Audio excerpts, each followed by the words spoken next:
গাজার আকাশ আবারও কেঁপে উঠল ভয়াবহ বিস্ফোরণে। ঘনবসতিপূর্ণ আল রিমাল এলাকায় একটি ৬ তলা ভবনের দ্বিতীয় এবং তৃতীয় তলায় একসঙ্গে আঘাত হানে ৫টি ক্ষেপণাস্ত্র। মুহূর্তের মধ্যেই ভেঙে পড়ে দেয়াল, ধ্বংসস্তূপে চাপা পড়ে বহু মানুষ।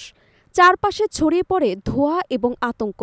সেখান থেকে ছড়িয়ে পড়ে খবর, হামাসের সামরিক শাখার মুখপাত্র আবু উবাইদা আর বেঁচে নেই।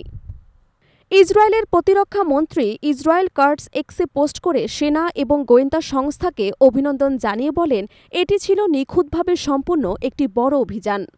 তিনি আরও সতর্ক করেন, আবু উবাইদার মতো আরও অনেকেই একই পরিণতির মুখে পড়বেন। তবে হামাস এখনও আনুষ্ঠানিকভাবে তার মৃত্যুর খবর নিশ্চিত করেননি। তাদের দাবি, বিমান হামলায় বহু সাধারণ মানুষ প্রাণ হারিয়েছেন। ধ্বংস হওয়া ভবনটি আসলে একটি দ্বন্দ্ব চিকিৎসার চেম্বার হিসেবে ব্যবহৃত হচ্ছিল। প্রত্যক্ষদর্শীদের মতে, বিস্ফোরণের পর বাতাসে উড়ে যায় শত শত ডলারের নোট। কেউ তা কুড়িয়ে নিলেও পরে হামাস তা উদ্ধার করে।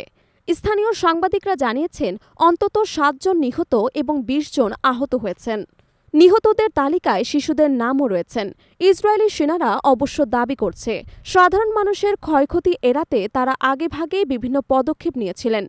নির্ভুল অস্ত্র, আকাশ থেকে পর্যবেক্ষণ এবং গোয়েন্দা তথ্য ব্যবহার করে লক্ষ্যভেদ করা হয়েছে। তবে আন্তর্জাতিক মহলও স্বীকার করছে, ঘনবসতিপূর্ণ শহরে বেসামরিক প্রাণহানি এড়াতে কার্যত অসম্ভব। প্রায় ৪ দশকের জীবনে আবু উবাইদা কখনো প্রকাশ্যে তার প্রকৃত পরিচয় জানাননি। সবসময় কালো কাপড় এবং ফিলিস্তিনি স্কার্ফে আড়াল করে ইসরায়েল বিরোধী দীর্ঘ বক্তৃতা দিতেন। এই রহস্যময় চেহারা ধীরে ধীরে তাকে হামাস সমর্থকদের কাছে প্রতীকে পরিণত করেছে। গত শুক্রবার দেয়া বক্তৃতাতে হয়তো শেষবারের মতো তার কণ্ঠ শোনা যায়। সেখানে তিনি সতর্ক করেছিলেন, গাজায় ইসরায়েলি অভিযান শুরু হলে অবশ্য ইসরায়েলি জিম্মিদের ভাগ্য হবে হামাস যোদ্ধাদের মতোই। এর একদিন পরই এলো তার মৃত্যুর খবর। স্থানীয় নাপিত মোহাম্মদ ইমাদ, যার দোকান ঘটনাস্থল থেকে মাত্র ১০০ মিটার দূরে, বিস্ফোরণের পর আতঙ্কে স্তব্ধ হয়ে পড়েছিলেন। বিবিসিকে তিনি বলেন, বিস্ফোরণ এত ভয়ানক ছিল যে ঘণ্টার পর ঘণ্টা আমি নড়তেও পারিনি। মনে হচ্ছিল পৃথিবী যেন শেষ হয়ে যাচ্ছে। রক্তাক্ত শিশুদের দেখেছি, মানুষ চারদিকে ছুটছিল সর্বনাশের ভয়ে। গত আগস্টে ইসরায়েলের নিরাপত্তা মন্ত্রিসভা গাজার শহর দখলের নতুন পরিকল্পনা অনুমোদন করেছে।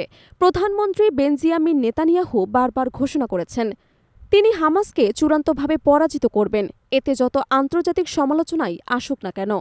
তবে জাতিসংঘ সতর্ক করছে, পুরো শহর দখল মানে হবে বিপর্যয়কর মানবিক পরিণতি। যুক্তরাজ্যের ইসরায়েল দূতাবাসও বলছে, এমন পদক্ষেপ হবে একটি বিশাল ভুল। এরই মধ্যে শহরের ৯০% বেশি বাড়িঘর ক্ষতিগ্রস্ত বা ধ্বংস হয়ে গেছে। ভেঙে পড়েছে পানি, স্বাস্থ্যসেবা এবং স্যানিটেশন ব্যবস্থা। প্রায় পুরো শহরই বাস্তুচ্যুত মানুষের ভিড়ে ঠাসা। ইসরায়েলি বাহিনী দাবি করছে, চূড়ান্ত অভিযানের আগে বাসিন্দাদের দক্ষিণে সরিয়ে নেওয়া হবে। কিন্তু কোথায় যাবে এত মানুষ? দক্ষিণেও আগে থেকে শরণার্থীদের ভিড়। এই দীর্ঘ রক্তক্ষয়ী সংঘাতে আবু উবাইদা ছিলেন হামাসের সামরিক শাখার পুরনো নেতাদের একজন। তার মৃত্যু ইসরায়েলের কাছে বড় সাফল্য হলেও গাজার মানুষের কাছে তা নিয়ে আসেনি কোনো স্বস্তি। বরং ধ্বংসস্তূপের ভেতর জমছে আরও লাশ, আরও কান্না আর প্রতিদিনের মতো নতুন প্রশ্ন।